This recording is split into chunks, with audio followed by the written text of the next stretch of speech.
Hello, ഇന്ന് ഞാൻ വന്നിട്ടുള്ളത് കണ്ണൂരിൻ്റെ ഒഴിച്ചുകൂടാൻ പറ്റാത്ത ഫുഡായ ഒറോട്ടിൻ്റെ റെസിപ്പിയായിട്ടാണ്. ഇത് നമുക്ക് വളരെ എളുപ്പത്തിൽ തന്നെ ഉണ്ടാക്കാൻ പറ്റും. ഷോപ്പിൽ നിന്ന് വാങ്ങിയ പൊടി എടുത്തിട്ടാണ് ഇന്ന് ഉണ്ടാക്കുന്നത്. അരിപ്പൊടി ഷോപ്പിൽ നിന്ന് വാങ്ങുന്നുണ്ടെങ്കിൽ നമ്മൾ ഒറോട്ടിപ്പൊടി അല്ലെങ്കിൽ ടയർ പത്തിരിപ്പൊടി എന്ന് ചോദിച്ച് വാങ്ങിയാൽ മതി.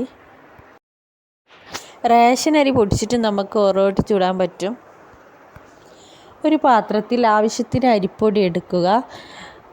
ഞാൻ ഇവിടെ 2 കപ്പ് അരിപ്പൊടിയാണ് എടുക്കുന്നത്. എന്നിട്ട് അതിലേക്ക് ആവശ്യത്തിന് നമ്മൾ ഉപ്പ് ചേർക്കുക.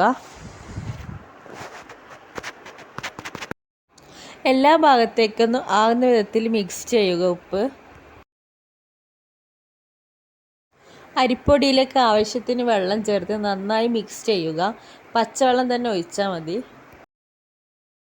ഒറോട്ടി നമുക്ക് ഏത് കറിൻ്റെ കൂടെയും കഴിക്കാൻ നല്ല രസമാണ്. മീൻ കറിയായാലും പരിപ്പ് കറിയായാലും ഇറച്ചിക്കറിയായാലും കഴിക്കാൻ നല്ല ടേസ്റ്റാണ്. കണ്ണൂരെല്ലാം രാവിലെയോ രാത്രി ഏതെങ്കിലും ഒരു നേരം ഒറോട്ടി നിർബന്ധമാണ്. അരിപ്പൊടിയിലേക്ക് വെള്ളം എടുക്കുമ്പോൾ അധികമായി പോറ് നമ്മളെ കയ്യിലേക്ക് ഒരു ബൗള് പോലെ ഒരു ഉരുള പോലെ ആക്കാൻ പറ്റുന്ന രീതിയായാലാണ് ശരിക്കും ഒറോട്ടി ചുടുന്ന ആ പാകത്തിൽ നമുക്ക് കിട്ടുക. അതിനുശേഷം ഒരു വാഴ ഇല എടുത്തിട്ട് അതിലേക്ക് നന്നായി എണ്ണ പുരട്ടി കൊടുക്കുക. ഇനി ഇത് ചെറിയ ഉരുളകളാക്കിയ ശേഷം കൈകൊണ്ട് നേരിയ രീതിയിൽ പരത്തിയെടുക്കുക. ഇനി ഇത് ചുട്ടെടുക്കാനായി ഒരു പാൻ ചൂടാക്കി വെക്കുക. പാൻ നന്നായി ചൂടായ ശേഷം മാത്രം നമ്മൾ പരത്തി വെച്ച ഒറോട്ടി പാനിലേക്ക് ഇടുക. സ്റ്റൗ മീഡിയം ടു ഹൈ ഫ്ലെയിമിൽ വെക്കുക. 1 മിനിറ്റിന് ശേഷം ആദ്യം ഓടിലേക്ക് ഇട്ട ഒറോട്ടി ഒന്ന് തിരിച്ചിട്ട് കൊടുക്കുക.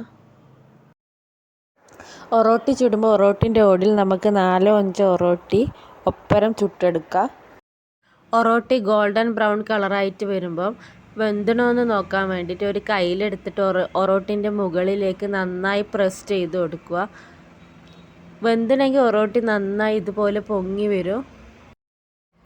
ഇതെല്ലാവർക്കും ഈസിയായി ഉണ്ടാക്കാൻ പറ്റിയ ഒരു പലഹാരമാണ്. എൻ്റെ ചാനൽ ആദ്യമായിട്ട് കാണലെങ്കിൽ ലൈക്കും സബ്സ്ക്രൈബും ചെയ്യണേ.